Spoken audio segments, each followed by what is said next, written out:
කොහොමුණත් අද අපේ මුඛ්‍ය පරමාර්ථය බවට පත් වී තිබෙන්නේ මේ විස මද්ද්‍රව්‍ය වලින් අපේ මාතෘ භූමියත් අපේ තරුණ පරම්පරාවත් අපේ ජාතියත් නිදහස් කරගන්නේ කොහොමද කියන ප්‍රශ්නේ. அதே போன்றுதான் மிக முக்கியமான பிரச்சனையாக இருக்கின்ற இந்த விஷ போதைப் பொருள் மூலமாக இந்த நாட்டில் உள்ள இளைஞர் யுவதிகளையும் இந்த நாட்டையும் இந்த மக்களையும் எவ்வாறு பாதுகாக்கலாம் என்கின்ற பிரச்சனைகள் கண்முன்னே இருக்கின்றது. මේ සියලු ප්‍රශ්න අතර මේ විස මද්ද්‍රව්‍ය අපේ රටේ ජාතික ව්‍යසනයක් බවට පත් වෙලා අවසන්. இந்த சகல பிரச்சனைகளை நாங்கள் எடுத்து பார்க்கின்ற பொழுதோ இந்த விஷ போதைப் பொருளானது போதைப் பொருள் பாவனை மூலமாக அது ஒரு தேசிய பிரச்சனையாக உருவெடுத்திருக்கின்றது. ඒක පසකින් අපේ තරුණ පරම්පරාව ගිල ගන්නවා. அதிலே நாங்கள் பார்க்கின்ற பொழுதோ எங்களுடைய இளைஞர் பரம்பரையானது இது மூலமாக பாதிக்கப்படுகின்றது. ඒක ප්‍රතිපලයක් ලෙස දෙමව්පිය විශාල වේදනාවට ලක් වෙනවා. இதன் பிரதிபலனமாக அவர்களுடைய பெற்றோர்கள் அவர்கள் மிகவும் துக்கத்தை அனுபவிக்கின்றார்கள். මද්ද්‍රව්‍ය වලට ඇබ්බැහි වුණු තරුණ කණ්ඩායමක් ගමේ සිටීම ගමේ අය බියට පත් කරනවා. அதே போன்றுதான் இந்த போதைப் பொருளுக்கு அடிமையான அந்த இளைஞர் குழு அந்த கிராமத்தை பயமுறுத்துகின்றது. නීතියක් විනයක් ශිෂ්ටභාවයක් නැති තරුණ පරම්පරාවක් ගොඩනගමින් තිබෙනවා. ஒழுக்கம் எந்த விதமான ஒழுக்கமும் இல்லாத ஒரு தருண இளைஞர் பரம்பரை இதன் மூலமாக ஏற்படுகின்றது. මේ ව්‍යසනයේ මොනතරම්ද කියන එක දිනපතා අපිට වාර්තා වෙන ප්‍රවෘත්ති වලින් පෙන්눔 කරනවා. இதன் தாக்கம் எவ்வாறு என்றால் உங்களுக்கு நாளாந்தம் கிடைக்கின்ற செய்திகள் மூலமாக உங்களுக்கு அறிந்து கொள்ளக்கூடியதாக இருக்கு. පෞගේදා රාගම ප්‍රදේශ විශාල දුම්රිය පීලිපැනීම සිද්ධ වුණා. அண்மையிலே ஒரு மிகவும் பயங்கரமான ஒரு புயர்த தண்டவாளத்திலே நடம்புறதை நீங்கள் அறிந்திருப்பீர்கள். විශාල පිරිසක් තුවාල ලැබුවා. அதிலே மிகவும் அதிகளவானோர் காயமடைந்தனர். දුම්රියට මිලියන ගණනක හානියක් සිද්ධ වුණා. அந்த புயரத்துக்கு மில்லியன் கணக்கிலே சேதம் ஏற்பட்டது. හේතුව කුමක්ද? இதன் காரணம் என்ன? මද්ද්‍රව්‍ය වලට ඇබ්බැහුවෙක් විසින් යකඩ ගලවගෙන ගිහින් තියෙන රේල් පීල්ලේ රුපියල් 300ක් උපයා ගැනීම වෙනුවෙන්. அதாவது போதைப் பொருளுக்கு அடிமையான இளைஞர் அந்த தண்டவாளத்தை எடுத்துக்கொண்டு விற்று 300 ரூபாய்க்கு விற்றிருக்கிறார். ඉතින් මුළු සමාජයක් මේ ව්‍යසනය බවට පත් කරනවා. இதன் மூலமாக முழு சமூகமே இதன் மூலமாக பாதிக்கப்படுகின்றது. කටුනායක කොළඹ අධිවේගී මාර්ගයේ STF ආරක්ෂාව දාන්න සිද්ධ වෙලා තිබෙනවා. கட்நாயக்கிலிருந்து வருகின்ற அதிக பாதைக்கு STF பாதுகாப்பை வழங்க வேண்டியிருக்கின்றது. රැයට කම්බි කපාගෙන යනවා. ஏனென்றால் அங்கே இருக்கின்ற கம்பிகளை இரவில் களவாடுகின்றார்கள். මෙහෙම තත්ත්වයක් ඇති වෙලා තිබෙනවා. இவ்வாறு நிலைமை இந்த நாட்டுக்கு ஏற்பட்டிருக்கின்றது. ගම්වල ගේක තරුණියක් තනියම තියලා යන්න බය තත්ත්වයක් ඇති වෙලා තිබෙනවා. கிராமங்களிலே யுவதிகள் தனியே செல்ல முடியாத நிலைமை காணப்படுகின்றது. විශාල ගැටුම් එකිනෙකා අතර වෛරය විශාල ලෙස පැතිරෙන්න පටන් අරන් තිබෙනවා මේ ව්‍යසනයේ විසින්. இந்த எங்களது பாதிப்பு காரணமாக அதிகளமான தாக்கங்களும் பாதிப்புகளும் போராட்டங்களும் அவர்கள் இழப்புகள் ஏற்படுகின்றன. එඳ මේ ව්‍යසනයේ අවසන් කිරීම අපි ඉතාමත් තීරණාත්මක වැදගත් කාර්යයක් ලෙස තේරුම් අරගෙන තිබෙනවා. ஆகையினால் தான் இந்த பாதிப்பை நாங்கள் முடிவுக்கு கொண்டு வருவதற்காக இறுதியாக நாங்கள் ஒரு தீர்மானம் எடுக்க வேண்டியிருக்கின்றது. එක කාලයක මේ විස මද්ද්‍රව්‍ය තිබුණේ කොහෙද? முதலாவதுதான் நாங்கள் இந்த விஷ போதைப் பொருளை கட்டுப்படுத்த සංචාරක කලාප කේන්ද්‍ර කරගත් කුඩා නගර කීපයක තිබුණා. அதாவது சுற்றுலா பயணிகளை அல்ல சுற்றுலா நகரங்களை மையப்படுத்தியதாக சில நகரங்கள் අද ඈත ගම්මාන දක්වා මේ ව්‍යසනය පැතිරලා තිබෙනවා. இந்த கிராமங்களை நாங்கள் தூர உள்ள கிராமங்கள் எடுத்து பார்த்தாலும் அதிலும் මේ பாதிக்கப்பட்டிருக்கின்றார்கள். ව්‍යසනයට අපේ නාබර තරුණ තරයන් ගොදුරු වෙමින් තිබෙනවා. இந்த இழப்புக்கு எங்களுடைய இளைஞர் யுவதிகள் மிகவும் அதிகமாக அதிலே உள்ளிருக்கப்பட்டிருக்கின்றார்கள். අපි මේ ජාතික ව්‍යාපාරය පටන් ගත්තේ පෞගේ ඔක්තෝබර් මාසයේ 30 වෙනිදා. நாங்கள் இந்த தேசிய நிகழ்ச்சி திட்டத்தை ஆரம்பித்தது கடந்த வருடம் அக்டோபர் மாதம் 30ஆம் தேதி. දැන් මාස 6ක් විතර වෙනවා. இப்பொழுது 6 மாதங்கள் ஆகின்றன. මේ මාස 6 ඇතුළත இந்த 6 மாதங்களுக்குள்ளே අවුරුදු 21කට වඩා අඩු පිරිමි දරුවන් 5122ක් අත්අඩංගුවට අරන් තිබෙනවා. 21 வயதுக்கு குறைந்த இளைஞர்கள் 5122 பேர் கைது செய்யப்பட்டிருக்கின்றார்கள். අපේ දරුවෝ නෙවෙයිද? எங்களது பிள்ளைகள் தானே. ගැහැණු දරුවන් 128 දෙනෙක් අත්අඩංගුවට පත් වී තිබෙනවා. பெண் பிள்ளைகள் 128 பேர் கைது செய்யப்பட்டிருக்கின்றார்கள். අපේ ත්‍රිවිධ හමුදාව පොලිසිය තාමත් ගෞරවනීය සේවයක් ඉටු කරනවා. எங்களுடைய இராணுவம் போலீசாரும் மிகவும் கௌரவமான சேவை செய்கின்றார்கள். ඒත් එම නිලධාරීන් කීප දෙනෙකුද අත්අඩංගුවට අරන් තිබෙනවා. அவ்வாறு இருந்தாலும் அதில் இருக்கின்ற சில உத்தியோகத்தர்களும் கைது செய்யப்பட்டிருக்கின்றார்கள். මද්ද්‍රව්‍ය හේතු කොටගෙන ஏனென்றால் போதைப் பொருள் රාජ්‍ය தொடர்பாக නිලධාරීන් විශාල ප්‍රමාණයක් අත්අඩංගුවට අරන් තිබෙනවා.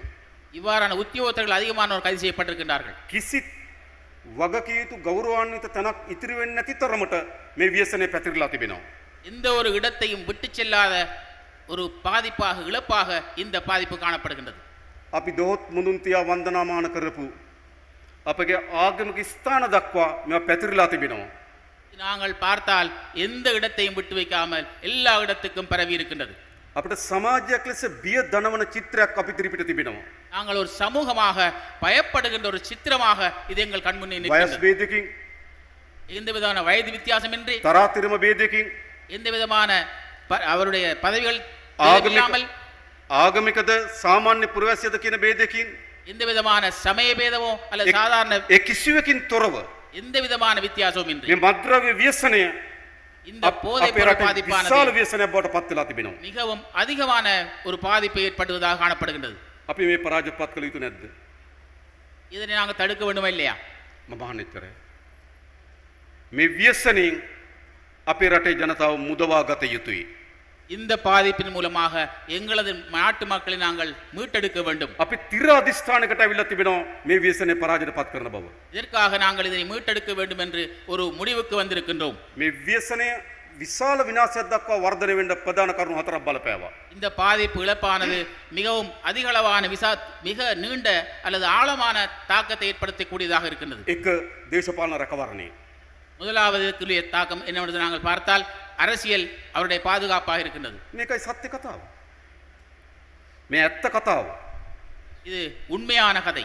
දේශපාලකින්ගේ රැකවරණ යටතේ මේ කුඩු ව්‍යාපාරිකයන් සහ කුඩු ව්‍යාපාරය වර්ධනය වුණා. அரசியல்வாதிகளின் பாதுகாப்பு ஊடாக இந்த போதைப்பொருள் அல்லது தூள் வியாபாரம் அல்லது குடு வியாபாரம் செய்யப்பட்டுக் கொண்டிருக்கிறது. පෞගේ මැතිවරණයේදී கடந்த தேர்தலிலே මේ රටේ ජනතාව ඓතිහාසික ජනවරමක් ලබා දීලා இந்த நாட்டினுடைய மக்கள் மிகவும் ஒரு අලුත් දේශපාලන කණ්ඩායමක් වෙත බලය ලබා දුන්නා. ඒ අප වෙත. அதாவது இந்த நாட்டு மக்கள் ஒரு முடிவு எடுத்து ஒரு வித்தியாசமான குழுவுக்கு பறந்தார்கள். அது நாங்கள். මම ඔබට එක සහතිකයක් දෙන්නම්. நான் உங்களுக்கு ஒரு உறுதிமொழியை කුඩු வழங்குகிறேன். ව්‍යාපාරිකයන් සතුව තිබුණු දේශපාලන රැකවරණය මේ වෙනකොට අපි මුළුමනින්ම අවසන් කොට තිබෙනවා. அதாவது இந்த தூள் வியாபாரத்துக்கு இருந்த அரசியல் பாதுகாப்பை முற்றாக நாங்கள் මේ කිසි ஒழித்திருக்கின்றோம். නිලධාරියෙකුට எந்த ஒரு உத்தியோகத்திற்கும் කිසිදු බලපෑමක් නැහැ.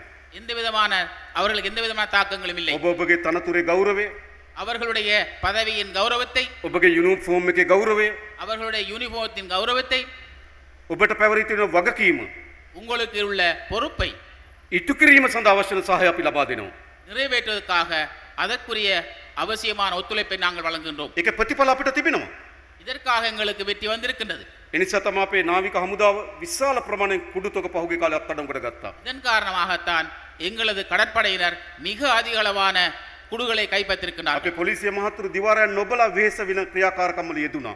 போலீஸ் உத்தியோகத்தர்கள் இரவு பகல் பாராது அவர்களுடைய கடமை செய்து கொண்டிருக்கின்றார்கள். ඒක ප්‍රතිඵලයකට මේ මාස 6 ඇතුළත இந்த முடிவானது எங்களுக்கு இந்த 6 மாதத்தில் தான் ஏற்பட்டிருக்கின்றது. හෙරෝයින් කිලෝ 1943ක් අත්අඩංගුවට අරන් තිබෙනවා.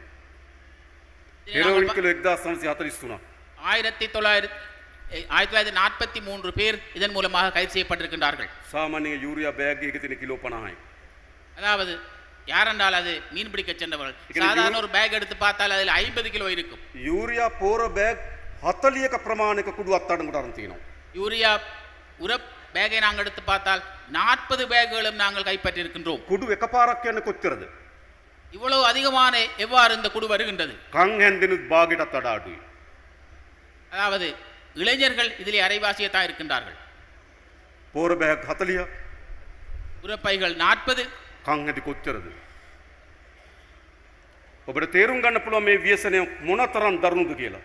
ஆகையினால் உங்களுக்கு இதன் மூலமாக விளங்கிக் கொள்ளக்கூடியதாக இருக்கும் எந்த விதமான பாதிப்பை இழப்பை இது ஏற்படுத்தியிருக்கின்றது. ඒ වගේම අයිස් කිලෝග්‍රෑම් 2008ක් අත්අඩංගුවට අරන් තිබෙනවා. அதே போன்றுதான் ஐஸ் 2008 கிலோகிராமை நாங்கள் கைப்பற்றிருக்கின்றோம். පෝර බෑග් 40ක්. இதுவும் 40 உரப்பைகள் மூலமாக. ඒ වගේම அதே போன்று ගංජා කිලෝග්‍රෑම් 40755ක් අත්අඩංගුවට අරන් තිබෙනවා. கஞ்சாவை நாங்கள் பார்த்தால் 40,750 கிலோவை கைப்பற்றியிருக்கின்றோம். මේ විශාල ව්‍යසනයක් අපි ඉදිරිපිට තිබෙනවා.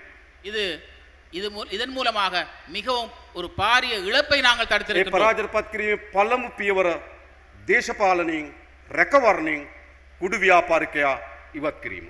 அதாவது இந்த அரசியல் அவர்களுக்கு இருந்த குழு தொழிலாளர்களுக்கு இருந்த அந்த பாதுகாப்பை முழுதாக விலக்கியதன் காரணமாகத்தான் இது நடைபெற்றிருக்கின்றது. ඒක අපි කරලා තියෙනවා.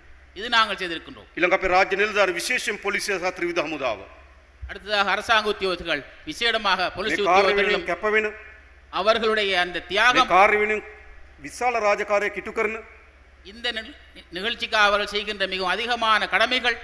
ඒ සියලු දෙනාට නිසි ඇගීම ලබා දෙනවා. அதற்காக நாங்கள் அவர்களை கௌரவிக்க வேண்டும். මේ මැඩ පැවැත්වීම සඳහා තියෙන සියලු යාන්ත්‍රණයන් இதனை முறியடிப்பதற்காக சகலவிதமான செயற்பாடுகளை ත්‍රිවිධ හමුදාව, இராணுவமாக இருக்கட்டும், පොලිසිය, போலீஸாக இருக்கட்டும், රේගුව, அதேபான சுங்கமாக இருக்கட்டும், ඉමිග්‍රේෂන් එක, ආගමන විගණන දෙපාර්තමේන්තුව, அதே போன்று குடிவகல் திணைக்களம், මේ ආදී ආයතන සියල්ල இந்த இது போன்ற நிறுவனங்கள் அனைத்தும் මේ මැඩ පැවැත්වීම සඳහා අපි මෙහෙයුමකට යටත් කරලා තිබෙනවා. இந்த நிகழ்ச்சிக்காக அவர்கள் அனைவரையும் நாங்கள் உள்ளடக்கி இருக்கின்றோம். ඒ වැදගත් පියවරක්. இது ஒரு மிகவும் முக்கியமான ஒரு நிகழ்வாக இருக்கின்றது. ඊළඟ අත්අඩංගුවට ගැනීම වැඩි කරලා තිබෙනවා. அதே போன்றுதான் நாங்கள் அவர்களுக்கான தொகைகளை அதிகரித்திருந்தோம். මේ ව්‍යසනයත් එක්ක ගොඩනැගුණු මහා අපරාධ කල්ලි බිහි වෙලා තිබෙනවා.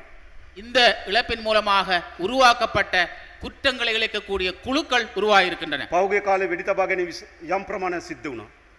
கடந்த பல நாட்களாக பல்வேறுபட்ட வெடி துப்பாக்கிச்சூடு நடைபெற்றன. ඒ විශාල ප්‍රමාණයක් තිබෙන මත්ද්‍රව්‍ය වෙළඳපොළත් එක්ක ඇතුණු ගැටුම්. இதனை நாங்கள் பார்க்கின்ற பொழுதோ இதிலே அதிகமாக இருப்பது இந்த போதைப் பொருள் மூலமாக ஏற்பட்ட பிணக்கு. පිළිබඳ ගැටුම්. போதைப் பொருளை அவர்கள் கையாள ஏற்பட்ட பிணக்கு தான் காரணம். තමන්ගේ මත්ද්‍රව්‍ය අත්අඩංගුවට ගන්න ඔත්තු දුන්නායි කියලා ඇති වෙන ගැටුම්. அதாவது பொருளை பிடிப்பதற்காக அவர்களுக்கு தகவல் வழங்கினார் என்பது காரணமாக ஏற்பட்ட பிணக்கு. ඒ නිසා මේ හා බැඳුණු පාතාල කණ්ඩායම් බිහි වෙලා තිබෙනවා. ஆகையினால் இவ்வாறான பிணக்குகளை உருவாக்கக்கூடிய ஒரு காலாட்படை உருவாகி இருக்கின்றது. සන්නද්ධ ගැටුම් ඇති වී තිබෙනවා. இதன் மூலம் அவர்களுக்கிடையிலே ஒருவருக்கு துப்பாக்கி சூடு நடைபெறக்கூடிய அளவு போட்டு வந்திருக்கின்றது. අපි මේ පාතාලයේ මුළුමනින්ම මුළුන් උපුටා දැමිය යුතුයි. ஆகையினால் தான் இந்த பாதாள குழுக்களை நாங்கள் முற்று முழுவதுமாக இல்லாதாக்க வேண்டும். අපි මේ වන විටත් විදේශගත හිටපු පාතාල සමාජිකින් අත්අඩංගුවට අරගෙන 28 දිනක් ලංකාවට ගෙනල්ලා තිබෙනවා. நாங்கள் இதுவரையிலே வெளிநாட்டிலே வாழ்ந்த இந்த பாதாள குழுக்களின் தலைவர்கள் உறுப்பினர்கள் 28 பேரை கைது செய்து நாட்டுக்கு கொண்டு வந்திருக்கின்றோம். විවිධ අනවරත නාමයන් ගොඩනැගුණු පාතාල නායකයින්. அவர்களுக்கு பல்வேறுபட்ட பெயர்கள் நாமங்கள் உள்ள இந்த பாதாள குழுக்கள். තව ප්‍රමාණයක් ඉතා ඉක්මනින් අපි අත්අඩංගුවට අරගෙන ලංකාවට ගේනවා. அதே போன்றுதான் இன்னும் ஒரு சிலர் இந்த நாட்டுக்குள்ளே வைத்து மிகவும் அதிகமான அளவு இருக்கின்றனர். அவர்களை மிகவும் விரைவாக கைது செய்திருக்கின்றோம். විශාල ප්‍රමාණයක් මෙහි විදේශගත වෙලා. அதிலே அதிகமானோர் வெளிநாட்டுக்கு சென்றிருக்கின்றார்கள். සමහර කණ්ඩායම් මෙහි උනේ බන්ධනාගාර ඇතුලේ. ஒரு சில குழுக்களை நாங்கள் பார்க்கின்ற பொழுது அவர்கள் சிறைக்குள்ளே தான் இதன் உருவாக்கி இருக்கிறார்கள். අපි මේ ප්‍රධානි විශේෂ සිර කඳුරකට යොමු කරන්න අපි කටයුතු කරලා තිබෙනවා. ஆகையினால் இந்த திட்டங்களை விசேட சிறைச்சாலை இருக்கின்ற அந்த சிறை கைதிக்கும் நாங்கள் இந்த செயற்பாட்டை செய்திருக்கின்றோம். පොදු සිර කඳුරු වෙනුවට විශේෂ සිර කඳුරක් අපි මේ වෙනුවෙන් හදලා තියෙනවා. அதாவது பொதுவான சிறை கைதியை விட விசேட சிறை கைதி என்ற சேர்த்தத்தின் மூலமாக இதனை நாம் நடைமுறைப்படுத்துகின்றோம். අඩපණ කරන්න ඕන මේ ව්‍යසනේ පරාද කරන්න නම්. ஆகையினால் தான் பாதாள குழுக்களை எவ்வாறாக இருந்தால் நாங்கள் முறியடிக்க வேண்டும். මානව පොලිසිය මේ ත්‍රිවිධ හමුදාවේ ඔබ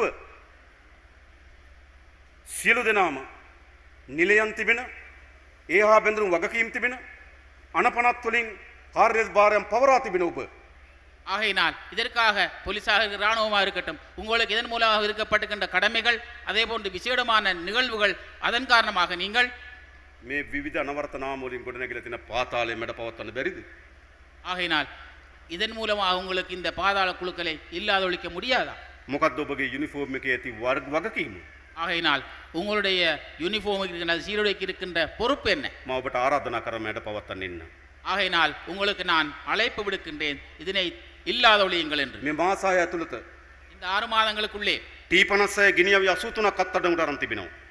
T56 துப்பாக்கிகள் 83 கைப்பற்றப்பட்டிருக்கின்றன. පිස්තෝල 118ක් අත්අඩංගුවට අරන් තිබෙනවා. பிஸ்டோல் நாங்கள் பார்த்தால் 118 கைப்பற்றப்பட்டிருக்கிறது. රිවෝල්වර් අත්අඩංගුවට 75ක් අත්අඩංගුවට අරන් තිබෙනවා. ரிவால்வர் 75 கைப்பற்றப்பட்டிருக்கின்றது. අත්බෝම්බ අත්අඩංගුවට අරන් තිබෙනවා. கைக்குண்டுகள் கைப்பற்றப்பட்டிருக்கின்றன.